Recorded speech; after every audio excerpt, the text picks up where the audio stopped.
Oh, poor first ball by Letran. Dorog to Estoque on the approach. Cross-court kill.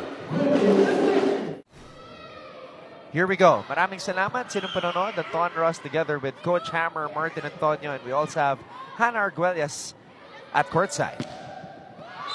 That's in for Estoque. Might be one of the best games by Willen Estoque today.